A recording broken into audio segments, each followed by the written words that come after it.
15 தொகுதிகள் வந்து பார்த்தீங்கன்னா தேவேந்திர வேளாளர் சமூகத்தை சார்ந்த நபர்களுக்கு வந்து ஒதுக்கியிருக்காங்க. இதில் குறிப்பாக சொல்லணும்னா 2 தொகுதிகளை வந்து பொது தொகுதியில் வந்து அண்ணன் செந்தமிழன் சீமான் அவர்கள் வந்து கொடுத்துருக்காங்க. தேவேந்திர ரசிகர் கூட்டம் இல்லாமல் காசு பணம் கொடுக்காமல் கிட்டத்தட்ட 5-6 லட்சம் பேரை திரட்டுறாங்க அப்படின்னா இது கொள்கைக்காக கூடிய கூட்டம், தமிழ் இனத்திற்காக கூடிய கூட்டம் அப்படின்னு தான் நம்ம அண்ணன் விஜய் அவர்கள் வந்து கட்சி தொடங்கியிருக்காரு. அப்படின்னா இன்னைக்கு வந்து அவரோட ரசிகர் பட்டாளம், ஏன்னா இன்னைக்கு நேற்று வந்தவர் வந்து கிடையாது, சரிங்களா?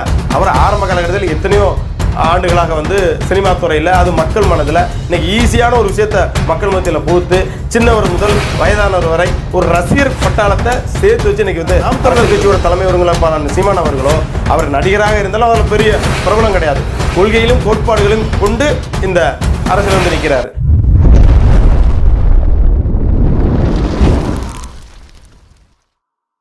என்னுடைய செயலும் சிந்தனையிலும் இந்த சமூகத்துக்கு பயனுள்ளதாக இருக்குன்னு நினைக்கிறவங்க மட்டும் இந்த மூவேந்தர் மீடியாவை சப்ஸ்கிரைப் பண்ணிவிட்டு பெல் ஐக்கான் ஆள் கொடுத்து வந்து ஃபாலோ பண்ணிக்கோங்க.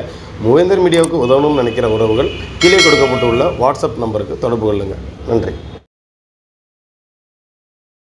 என் தேவேந்திர வேளாளர் சமுதாய உறவுகளுக்கும் தமிழ் சமூக உறவுகளுக்கும் என்னுடைய முதற்கண் வணக்கம். இந்த காணொலி எதற்காண்டி அப்படின்னா, நாம் தமிழர் கட்சி அரசியல் வரலாற்றிலேயே முதல் முறையாக தேவேந்திர வேளாளர் சமூகத்திற்கு முக்கியத்துவம் கொடுத்து 15 தொகுதியில் வந்து தேவேந்திர வேளாளர்களுக்கு வந்து ஒதுக்கியிருக்காங்க. இதில் குறிப்பாக சொல்லணும்னா 2 தொகுதி பொது தொகுதி. இது வரைக்கும் தேவேந்திர வேளாளர் சமூகத்தை இந்த தனி தொகுதியிலே மட்டுமே தான் திராவிட முன்னேற்ற கழகமாக இருக்கட்டும் இல்லை அண்ணா திராவிட முன்னேற்ற கழகமாக இருக்கட்டும் இந்த 2 கட்சியிலுமே வந்து இந்த தொகுதிக்குள்ளே தான் ஒதுக்குவாங்க. அதுவும் குறிப்பாக சொல்லணும்னா ஒரு 5லேருந்து 7 சீட்டு வரைக்கும் தான் தேவேந்திர வேளாளர்களுக்கு வந்து கொடுப்பாங்க. மிஞ்சி போனால் தலைவர்களுக்கு வந்து பார்த்திங்கன்னா ஒரு 2 தலைவருக்கு ஒவ்வொரு சீட்டு வந்து கொடுப்பாங்க. மிஞ்சி போனால் அவங்களுக்கு ஒரு 5 சீட்டு, இது இப்படி ஒரு 2 சீட்டு அப்படின்னு தான் மொத்தமே 7 சீட்டு தான் ஒதுக்குவாங்க. பெரும்பான்மையாக வந்து பார்த்திங்கன்னா மாற்று சமூகங்களுக்கு தான் வந்து பார்த்திங்கன்னா சமூக நீதி சமத்துவம் பேசக்கூடிய இந்த திராவிட மாடலாக இருக்கட்டும் இல்லை அண்ணா திராவிட முன்னேற்ற கழகமாக இருக்கட்டும் இந்த 2 கட்சியிலுமே வந்து பண்ணுவாங்க. ஆனால் அரசியல் வரலாற்றிலேயே முதல் முறையாக தேவேந்திர வேளாளர் சமூகத்திற்கு முக்கியத்துவம் கொடுத்து ஆதி தமிழ் குடியினான தேவேந்திர வேளாளர் வந்து நம்ம வந்து அவங்களுக்கான பிரதித்துவத்தை கொடுக்கணும் அப்படின்னு நாம் தமிழர் கட்சி வந்து ஒதுக்கியிருக்காங்க. அது சம்மந்தமாக தான் இந்த காணொலி வந்து நம்ம வந்து பார்க்க போகிறோம். அதாவது நாம் தமிழர் கட்சியானது தொடர்ந்து எந்த ஒரு கட்சியோடையும் கூட்டணி கிடையாது, எந்த ஒரு கட்சியோடையும் சமரசம் கிடையாது, மக்களுக்காக தமிழ் இனத்திற்காக தமிழ் மண்ணிற்காக களத்தில் தொடர்ந்து இந்த நாம் தமிழர் கட்சியானது வந்து போராடிட்டு இருக்குது. நடந்து முடிந்த மாநாட்டில் கூட வந்து பார்த்திங்கன்னா காசு பணம் கொடுக்க கிடையாது, வர்றவங்களுக்கு செலவு செய்யறது கிடையாது, சொந்த காசில் ரசிகர் கூட்டம் இல்லாமல் காசுக்கு பணம் கொடுக்காம கொள்கையையும் கோட்பாடையும் உள்வாங்கி தன்னெழுச்சியாக கிட்டத்தட்ட 5-6 லட்சம் மக்களை பெருந்திரளாக திரட்டி இந்த மாநாடை வெற்றி பெற வச்சுருக்காங்க. அந்த மாநாட்டு திடலில் எந்த ஒரு அரசு கட்சியும் செய்ய முடியாத ஒரு வேலையை, ஏன்னா இப்போ தான் பேச்சுவார்த்தை சீட்டுக்கே வந்து பேச்சுவார்த்தை நடந்துட்டு இருக்கு. இந்தந்த கட்சிக்கு இது எந்த சீட்டை ஒதுக்கலாம், எந்தெந்த கட்சிக்கு எந்த சீட்டை ஒதுக்கலாம் அப்படின்னு பேச்சுவார்த்தை நடந்தக்கூடிய இந்த காலகட்டங்களில் 234 தொகுதியிலையும் அதே மாநாட்டில் வச்சு வேட்பாளர்களை அறிவித்த ஒரே கட்சி அப்படின்னா அது நாம் தமிழர் கட்சி தான். அப்பேற்பட்ட இந்த நாம் தமிழர் கட்சியில் 15 தொகுதிகள் வந்து பார்த்தீங்கன்னா தேவேந்திர வேளாளர் சமூகத்தை சார்ந்த நபர்களுக்கு வந்து ஒதுக்கியிருக்காங்க. இதில் குறிப்பாக சொல்லணும்னா 2 தொகுதிகளை வந்து பொது தொகுதியில் வந்து அண்ணன் செந்தமிழன் சீமான் அவர்கள் வந்து கொடுத்துருக்காங்க. தேவேந்திர வேளாளர் சமூகத்தை சார்ந்தவர்கள் தேவேந்திர சமூகத்திற்கு 13 தொகுதியிலும் தேவேந்திரர் பொது தொகுதி 2 15 இடங்களில் தேவேந்திர குல வேளாளரை நாம் தமிழ் கட்சி களத்தில் இறக்குகிறது. அதே போல அண்ணன் செந்தமிழ் சீமான் அவர்களுக்கு நான் இந்த மூவேந்தர் மீடியா காணொலி வாயிலாகவும் என் தேவேந்திர குல வேளாளர் சமூக மக்களின் ஒரு கோரிக்கையாகவும் வைப்பது என்னவென்றால், வரக்கூடிய அடுத்த பாராளுமன்ற தேர்தலாக இருக்கட்டும் அடுத்து வரக்கூடிய சட்டமன்ற தேர்தலாக இருக்கட்டும் இந்த 2 தேர்தலிலுமே இனி வரக்கூடிய காலங்களில் குறிப்பாக தேவேந்திர குல வேளாளர் சமுதாயத்தை பொது தொகுதியில் சீட்டு கொடுக்க வேண்டும் என்ற ஒரு அன்பான வேண்டுகோளை இந்த காணொலி வாயில வந்து நாங்கள் வைக்கிறோம். ஏன்னா தேவேந்திர குல வேளாளர் சமூகம் பட்டியலை விட்டு வெளியே போகணும்னு தொடர்ந்து இந்த கோரிக்கையை முன் வச்சுட்டு இருக்கோம். தொடர்ந்து தேவேந்திர குல வேளாளர் சமூகத்திற்காக நாம் தமிழர் கட்சி தொடர்ந்து குரல் கொடுத்துக்கிட்டே இருக்கிறீங்க. அப்படி இருக்கும்போது எங்களை தனித்தொகுதியில் எங்கள் மக்களை நிப்பாட்டுறதை விட இனி வரக்கூடிய காலங்களில் பொது தொகுதியில் நீங்கள் நிப்பாட்டி அதுவும் ஒரு வரலாற்று சிறப்பு மிக்க ஒரு நாளாக மாற்றணும் அப்படின்றத அண்ணன் செந்தமிழன் சீமான் அவர்களுக்கு இந்த காணொலி வாயிலாக வந்து நாங்கள் கோரிக்கை வந்து வைக்கிறோம். தொடர்ந்து தேவேந்திர வேளாளர் சமூகம் நம்ம வந்து சிந்திக்கணும்.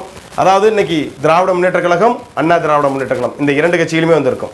இந்த 2 கட்சிகள்லையும் தேவேந்திர வேளாளர் சமூகத்தை சார்ந்த நபர்களுக்கு சீட்டு கொடுக்குறாங்க அப்படின்னா மேக்சிமம் 3லேருந்து ஒரு 5 சீட்டு வந்து கொடுப்பாங்க. 5 சீட்டுமே பொது தொகுதியில் ஒரு சீட்டு கூட கொடுக்க மாட்டாங்க. எல்லாமே தனி தொகுதியில் தான் வந்து நம்ம கொடுப்பாங்க. ஒரு 2 தொகுதி எக்ஸ்ட்ரா கொடுப்பாங்க. அது வந்து பார்த்திங்கன்னா நம்ம தலைவருக்கு ஆளுக்கு ஒருத்த சீட்டு வந்து கொடுப்பாங்க. இதுதான் இயல்பாக நடந்து கொண்டே இருக்கக்கூடிய ஒரு காலங்காலமாக நடக்கக்கூடிய ஒரு நடைமுறை. அப்படி இருக்கும்போது முதல் முறையாக தேவேந்திர வேளாளர் சமூகத்தை சார்ந்த பிரதிநிதிகளுக்கு 15 சீட்டு ஒதுக்கியிருக்காங்க அப்படின்னா முதல் முறையாக, வரலாற்றின் முதல் முறையாக நாம் தமிழர் கட்சி தான் வந்து முன்னெடுத்திருக்காங்க. ஸோ நாம் தமிழர் கட்சிக்கு எங்களுடைய மனமார்ந்த நன்றி வந்து நாங்கள் வந்து தெரிவிச்சுக்கிறோம். அண்ணன்ட்ட சீமானுக்கு நாங்கள் வைக்கக்கூடிய கோரிக்கை என்னென்னா, அடுத்து பொது தொகுதியில் வந்து தேவேந்திர வேளாளர் சமூக மக்களை நிப்பாட்டணும் அப்படின்னு தான் நாங்கள் கோரிக்கையாக வந்து வைக்கிறோம். நம்ம மக்கள் வந்து சிந்திங்க. அதாவது நம்ம யாருக்கு வாக்களிப்பது, யாருக்கு வாக்களிக்க கூடாது அப்படின்றத நம்ம மக்கள் வந்து சிந்திக்கணும். தொடர்ந்து எல்லா காலகட்டங்கள்லையும் நம்மளை எதற்காண்டி சில அரசியல் கட்சிகள் வந்து பயன்படுத்துது அப்படின்றத வந்து நம்ம மக்கள் நீங்கள் தான் வந்து உணரணும். சார், நான் ஏற்கனவே சொன்ன மாதிரி நான் மக்களுடைய பார்வைக்கு வந்து நான் விட்டுட்டேன். சரிங்களா? வரக்கூடிய இந்த சட்டமன்ற தேர்தலில் நம்ம வாக்களிப்பது யாருக்கு அப்படின்றத நீங்கள் தான் வந்து முடிவெடுக்கணும். ஸோ என்னுடைய கருத்து என்ன அப்படின்றதையும் நான் வந்து சொல்லியிருந்தேன். ஏன்னா சட்டமன்றத்துக்கு எந்த அரசியல் கட்சி உள்ளே போய் குரல் கொடுக்குறாங்களோ இல்லையோ, நாம் தமிழர் கட்சி போனால் கண்டிப்பாக தேவேந்திர வேளாளர் சமூகம் இந்த பட்டியலிட்ட கோரிக்கைக்கு குரல் கொடுப்பாங்கன்ற நம்பிக்கை இருக்குது. ஒரு சில பேர் கேட்கலாம், தம்பி நீங்கள் சொல்கிறத நாங்கள் அப்படியே வந்து கருத்தை வந்து ஏற்படுத்திக்கிறோம், வர்ற சட்டமன்ற தேர்தலில் நாம் தமிழர் கட்சி மிஞ்சி போனால் ஒரு 2 சீட்டை பிடிப்பாங்களா, ஒரு 3 சீட்டை பிடிப்பாங்களா, ஆட்சி அதிகாரத்திலே உட்கார முடியாத ஒரு அரசியல் கட்சிக்கு ஏன் நீங்கள் ஒரு சப்போர்ட் பண்ணுறீங்க இந்த தேர்தலை அப்படின்னோட சிலருக்கு வந்து ஒரு கேள்வி வந்து இருக்கலாம். உண்மைதான், மாற்றுக்கிறது வந்து கிடையாது. ஏன்னா திமுக கூட்டணி சேர்த்துக்கிறது, அதிமுக கூட்டணி சேர்த்துக்கிறது. அப்போ இந்த திமுக கூட்டணியில் இருக்கவங்க எல்லாருமே யாருக்கு போடுவாங்க?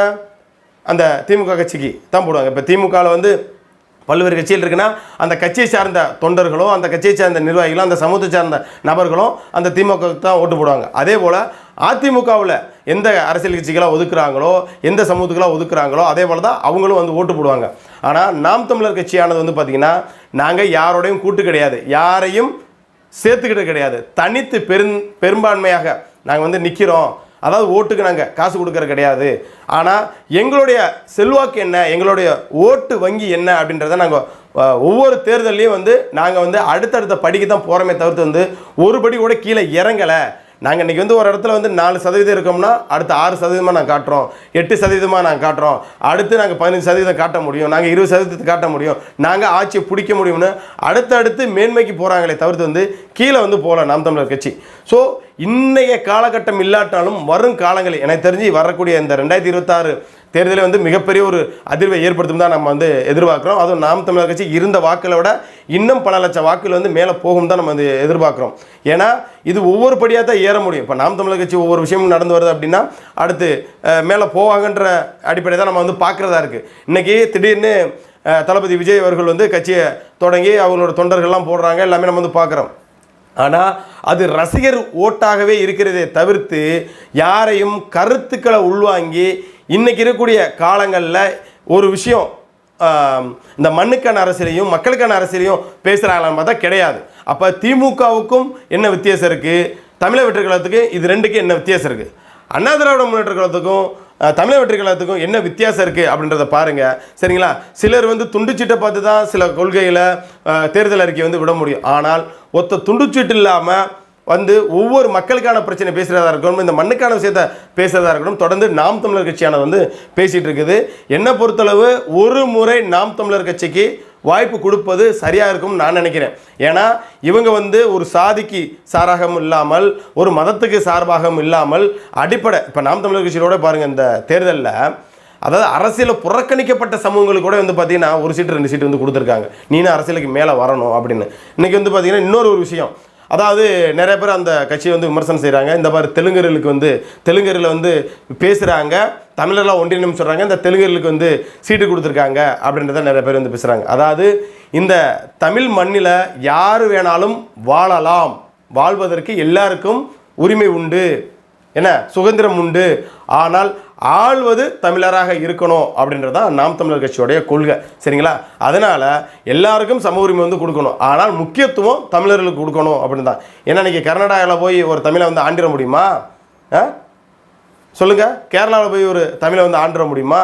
முடியாதுல்ல. அப்போ அவங்கவுங்க மாநிலத்தில் அவங்களே வந்து அவங்க மொழி பேசக்கூடியவங்களே வந்து முதல்வராக இருக்கும்போது தமிழ் மண்ணில் தமிழ்நாட்டில் ஏன் தமிழர் ஒருவர் இந்த மண்ணை ஆளக்கூடாது அப்படின்ற நிலைப்பாட்டில் அவர் அந்த கொள்கையை வந்து கொண்டு போகிறாரு. இது எல்லாத்தையும் ஏற்று தான். ஏன்னா இதற்கு முன்னாடி நாம் தமிழர் கட்சி நடந்த மாநாட்டிற்கும் இப்போ கடைசியாக நடந்த மாநாடுமே மட்டுமே சொல்லும். ஏன்னா நிறைய பேர் வந்து காசை கொடுத்து கூட்டம் சேர்ப்பாங்க, ரசிகர் கூட்டம் சேர்த்து ஆளை காட்டுவாங்க. ஆனால் ரசிகர் கூட்டம் இல்லாமல் காசு பணம் கொடுக்காமல் கிட்டத்தட்ட 5,000 to 6 லட்சம் பேரை திரட்டுறாங்க அப்படின்னா இது கொள்கைக்காக கூடிய கூட்டம், தமிழ் இனத்திற்காக கூடிய கூட்டம் அப்படின்னு தான் நம்ம பார்க்க வேண்டியதாக இருக்குது. யோசிச்சு பாருங்கள். இன்றைய காலகட்டங்களில் இன்னைக்கு அண்ணன் விஜய் அவர்கள் வந்து கட்சி தொடங்கியிருக்காரு அப்படின்னா இன்னைக்கு வந்து அவரோட ரசிகர் பட்டாளம். ஏன்னா இன்னைக்கு நேற்று வந்தவர் வந்து கிடையாது. சரிங்களா? அவர் ஆரம்ப காலகட்டத்தில் எத்தனையோ ஆண்டுகளாக வந்து சினிமா துறையில் அது மக்கள் மனதில் இன்றைக்கி ஈஸியான ஒரு விஷயத்தை மக்கள் மத்தியில் புகுத்து சின்னவர் முதல் வயதானவர் வரை ஒரு ரசிகர் பட்டாளத்தை சேர்த்து வச்சு இன்றைக்கி வந்து அரசியலுக்கு வந்திருக்காரு. ஆனால் நாம் தமிழர் கட்சியோட தலைமையவர்களான சீமான் அவர்களோ அவர் நடிகராக இருந்தாலும் அதில் பெரிய பிரபலம் கிடையாது. கொள்கையிலும் கோட்பாடுகளையும் கொண்டு இந்த அரசியல் வந்து நிற்கிறாரு. நிறைய பேர் சொல்லலாம், எப்பா சீமானுடைய முன்ன சுயரூபம் தெரியுமா, முன்ன கிருஷ்ணரை இழிவாக பேசினார், மதத்தை பற்றி இழிவாக பேசினார் அப்படின்னு. ஆரம்ப காலகட்டங்களில் உள்ளே வரும்போது எல்லார்கிட்டையும் 1000 நிறைகுறைகள் இருக்கத்தான் செய்யும். இன்றைக்கி இருக்கக்கூடிய நிறைகுறை என்ன, இன்றைக்கி இருக்கக்கூடிய நிலைப்பாடு என்ன அப்படின்னு தான் நம்ம பார்க்கணும். சரிங்களா? இப்போ நான் ஆரம்ப காலகட்டங்களில் நான் வந்து இந்த சமூகத்துக்குள்ளே வரும்போது எப்படி பேசினேன் அப்படின்னா, தேவேந்திரோட வேளாளர் சமூகத்தை இழிவாப்படுத்தி பேசுகிறாங்களே அப்படின்னு மாட்டு சமூகத்தை சார்ந்தவர் அந்த சாதி தலைவரில் அவளை கேவலமாக அவளை கடுமையாக பேசி தான் இன்றைக்கி சமூகத்துக்குள்ளே உள்ளே வந்தேன் நான். ஆனால் இன்றைக்கி என்னோட நிலைப்பாட்டை மாற்றி அனைத்து தமிழ் சமூகம் ஒற்றுமையாக இருக்கணும் அப்படின்னு நம்ம இன்றைக்கி பேசுகிறோம். அப்போ இன்றைக்கி இருக்க ஒரு நிலைப்பாட்டை தான் நம்ம வந்து பார்க்கணுமே தவிர்த்து வந்து பழைய நிலைப்பாட்டையே வந்து பேச முடியாது. மண்ணுக்கான விஷயத்தை பேசுகிறார், மக்களுக்கான விஷயத்தை பேசுகிறார், நீர் வேளாண்மை பற்றி பேசுகிறார். இதெல்லாம் வந்து சரியாக இருக்குதா? இதெல்லாம் எல்லாருமே படித்தவங்க எல்லாருமே அதை உள்வாங்குவாங்கல்ல. ஸோ இதன் அடிப்படையில் வந்து சொல்கிறோம். ஸோ ஓட்டு போடுறதும் போடாதான் அவர்களுடைய விருப்பம். ஏன்னா இன்றைக்கி வந்து ஒரு டிபேட் வந்து அதாவது நியூஸ் 24/7 வந்து ஒரு டிபேட் வந்து வைக்கிறாங்க. நீங்கள் இந்த தொகுதியில் ஜெயிச்சா என்ன இந்த மக்களுக்கு செய்ப்பீங்க, என்ன வாக்குறுதி கொடுப்பீங்கன்னு கேட்டால் அந்த தொகுதியோடைய வேட்பாளரா இல்லை அந்த மாவட்ட செயலாளர் தெரியல ஒரு பதிலே சொல்ல முடியல. தமிழக வெற்றி கழகத்திலிருந்து வந்திருக்கக்கூடிய கணேஷ், உங்க தொகுதியில இன்னும் வேட்பாளர் யாருன்னு அறிவிக்கல. ஒருவேளை இந்த தொகுதியில உங்கள் கட்சிக்கு சீட்டு கிடைத்தால், உங்க கட்சியினுடைய அந்த சட்டமன்ற உறுப்பினராக தேர்வு செய்யப்பட்டால் உங்க கட்சி சார்பில் இந்த தொகுதிக்கு என்ன மாற்றத்தை கொண்டு வர விரும்புறீங்க? இந்த தொகுதி மக்களுக்கு நீங்க கொடுக்க விரும்புற தேர்தல் வாக்குறுதி என்ன? தமிழக வெற்றி கழகம் ஆட்சி அமைந்தால் குறிப்பிட்ட வகையில் இந்த தொகுதியில் வெற்றி பெற்றால் முதற்கட்டமாக என்ன செய்யும் என்றால் யார்கிட்டையும் சமரசம் பண்ண போறது கிடையாது. அரசியல் ரீதியா இல்ல, தேர்தல் வாக்குறுதி இந்த தொகுதிக்கு என்ன பிரச்சனை இருக்கு நீங்க ஃபீல் பண்றீங்க, நீங்க வந்தா என்ன செய்வீங்க? வளர்ச்சி ரீதியாக திட்டங்கள், பாலங்கள், மேம்பாலங்கள்னு பல விஷயம் பேசினாங்க. இங்க அடித்தட்டு விஷயமே பிரச்சனையா இருக்கு. பள்ளிப்பட்டு பேரூராட்சியில பொதுமக்களுக்கு வழங்கப்படும் குடிநீர் கண்டாமினேட் ஆகி 20க்கும் மேற்பட்டோர் வந்து மருத்துவமனையில் அனுமதிக்கப்பட்டாங்க. இந்த மணவாள நகர்ல இருக்க குடியிருப்பு மக்கள் வந்து புட்லூர் ஏரியில கழிவுநீர் கலக்குது, எங்களுக்கு நிலத்தடி நீர் பிரச்சனை ஆகுதுன்னு போராட்டம் பண்ணிட்டு இருக்காங்க. சோ இது மாதிரி இடங்கள்ல ஏன் இது வந்து நடந்து கொண்டே வாக்குறுதி என்ன சார்? உங்க டீம் கொஞ்சம் கட்டுப்படுத்துங்க சார், ப்ளீஸ் ப்ளீஸ். எங்கள் வாக்குறுதி என்னவென்றால் சட்ட ஒழுங்கு எங்க தலைவர் சொன்னது போல இந்த தொகுதிக்கு உட்பட்டு பாதுகாப்பு சம்பந்தமான விஷயம் எந்த சமரசம் இருக்காது. ஒரு 10 வயசு பெண்மணி வந்து பள்ளியில் படிக்கும் குழந்தை வந்து பாலியல் துன்புறுத்தல் அந்த பொண்ணை கடத்திட்டு போயிட்டாங்க. 10 நாளா கண்டுபிடிக்க முடியல. இந்த இடத்துல ஏன் தேர்தல் வாக்குறுதி என்ன? தேர்தல் வாக்குறுதி தான் சொல்றேன். இப்ப நான் நடக்கிற பிரச்சனையை வச்சுட்டு அது நாங்க குற்றச்சாட்டு முடிச்சிட்டோம். வெறும் குற்றச்சாட்டு சொல்ல தெரியாம என்னென்னமே பேசுறாரு. ஆனா இதே ஒரு கேள்வியை நாம் தமிழர் கட்சிட்ட நீங்க கேட்டு பாருங்க. துண்டுச்சீட்டு இல்லாம அவளை இந்த மக்களுக்கு இங்க இன்ன பிரச்சனை இருக்கு, இந்த அடிப்படை தேவை இருக்கு, இது இருக்கு அப்படின்ற பேசுவாங்க. அப்ப மக்களையும் மண்ணையும் நேசிக்கக்கூடியவர்களுக்கு வாய்ப்பு கொடுத்தால் இந்த நாடும் நல்லா இருக்கும், இருக்கக்கூடிய சமூகமும் நல்லா இருக்கும் அப்படின்றது என்னுடைய நிலைப்பாட்டில் நான் சொல்கிறேன். ஒரு தமிழனா நான் இது சொல்கிறேன். முதல்ல சாதியா சமூகமானு பார்க்கும்போது எனக்கு முதல்ல சமூகம், அதுக்கப்புறம் தமிழன். ஏன்னா நான் எனக்கான விடுதலைக்காண்டி போராடிக்கிட்டு இருக்கேன். என்னோட விடுதலை கிடைச்சிச்சு அப்படின்னா நான் தமிழன் என்ற கோர்வையில் நான் உள்ள வருவான். சரிங்களா? அப்போ எனக்கான இந்த சுதந்திர வேட்கை என்பது என்னுடைய பட்டியல் வெளியேற்றம் தான். ஏன்னா நான் பொது சமூகங்களோட பொது நீரோட்டத்தில் இருக்கணும்னு விரும்புகிறேன். நான் ஒரு தாழ்த்தப்பட்ட குடி கிடையாது. நான் ஆதி தமிழர், ஆதி தமிழ் குடி, பூர்வக்குடி. என்ன இந்த இசைப்பட்டியலேருந்து நீக்கணும் அப்படின்னு தான் இன்று வரைக்கும் என்னுடைய சமூகத்திற்காண்டி என்னால் முடிஞ்சது போராடிட்டு இருக்கேன். ஸோ என்னுடைய இந்த பட்டியல் வெளியேற்ற விலங்கு என்பது உடைக்கப்படும் போது கண்டிப்பாக தமிழராக நான் தமிழருக்காக குரல் கொடுப்பவனாகவும் பிறருக்கும் குரல் கொடுப்பவனாகவும் தான் நான் களத்தில் நிற்பேன். ஸோ அதனால் இது என்னுடைய மனதில் பட்ட விஷயத்தை தான் நான் சொல்கிறேன். என்னோட தனிப்பட்ட கருத்தை தான் இதில் நான் சொல்கிறேன். நான் சமூகத்தோட கருத்தாக நான் சொல்லலை. ஸோ என்னோட தனிப்பட்ட கருத்தை தான் சொல்லியிருக்கேன். அதே போல் நாம் தமிழர் கட்சியானது தேவேந்திர குல வேளாளர் சமூகத்திற்கு 15 தொகுதி ஒதுக்குனதை 15 சீட்டு கொடுத்ததை நாங்கள் வரவேற்கிறோம். மாற்றுக்கருத்தில் வரலாற்றில் முதல் முறையாக இந்த ஒரு விஷயத்தை பண்ணியிருக்கீங்க.